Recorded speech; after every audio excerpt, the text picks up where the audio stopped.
In the beginning, everything felt perfect. The laughter, the late-night conversations, the warmth of physical touch. But now silence fills the room. Nights that once ended in passionate embraces have become quiet, lonely spaces. For many couples, a lack of physical connection is not just a missing piece. It's a growing distance that neither knows how to bridge. But what if the solution isn't just about sex? What if it's about understanding the deeper meaning behind the silence?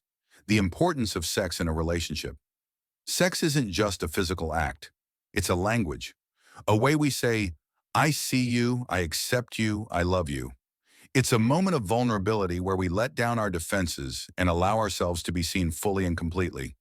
But when sex starts to fade, it's not just the physical touch that disappears. It's the reassurance that we are desired, valued, and deeply connected. Without that connection, doubts begin to creep in. Why doesn't my partner want to touch me anymore? Is there something wrong with me? Are they no longer attracted to me? These thoughts can be more painful than the absence of physical touch itself. Over time, that silence grows louder. What was once a loving embrace now feels like a cold void. But what if the lack of sex isn't just about desire? What if it's a sign of something deeper? A cry for attention, a need for reassurance, a longing for connection that goes beyond the physical, the psychological impact of unfulfilled sexual needs. When the longing for physical intimacy is met with silence, the impact extends far beyond the bedroom. It's not just about unmet desires. It's about the unspoken words, the suppressed emotions, and the unanswered questions that linger in the quiet of the night. For the partner craving connection, every night of rejection can feel like a silent affirmation that they are no longer wanted, no longer desirable. But that frustration rarely comes out in direct words. Instead, it seeps into everyday life through sarcastic remarks, passive-aggressive comments, or sudden bursts of anger. A partner who once felt cherished may now feel like a stranger, desperately seeking reassurance but too afraid to ask for it outright. Fear of rejection can be paralyzing. What if asking for intimacy only leads to more silence? What if expressing desire is met with discomfort or even disdain? Over time, these fears can turn into resentment, eroding trust and deepening the emotional chasm between partners. The more these feelings fester, the more they manifest in unexpected ways. Snapping over trivial things, avoiding eye contact, or withdrawing completely. And yet beneath the anger and frustration lies a single unspoken question. Do you still want me? Hidden reasons behind sexual rejection. Not all sexual rejection is about a lack of desire. Sometimes it's about the unspoken needs, the hidden wounds, and the unresolved conflicts that linger beneath the surface. The person saying no to sex may not be rejecting their partner. They might be struggling with their own silent battles.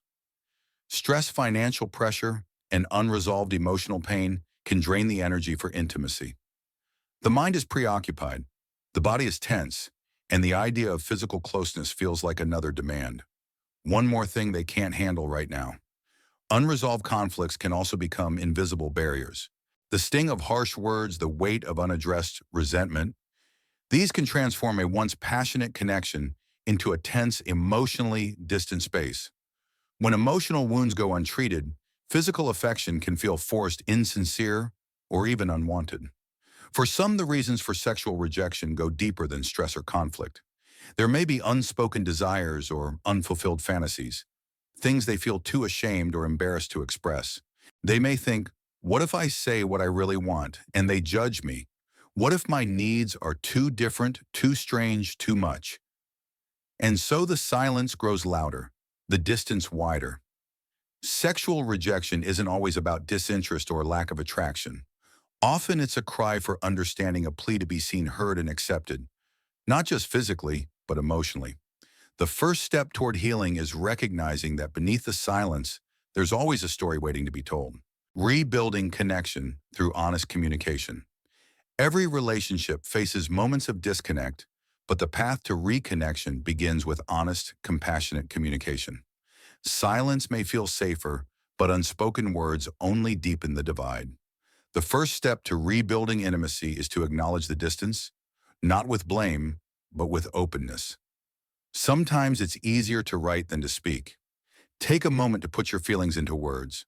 Share what you need, what you miss, what you long for. It's not about demanding change. It's about inviting your partner into your inner world, allowing them to see your vulnerabilities without fear of judgment. When you share honestly, you open a door for your partner to do the same. Listen without interrupting, without defending.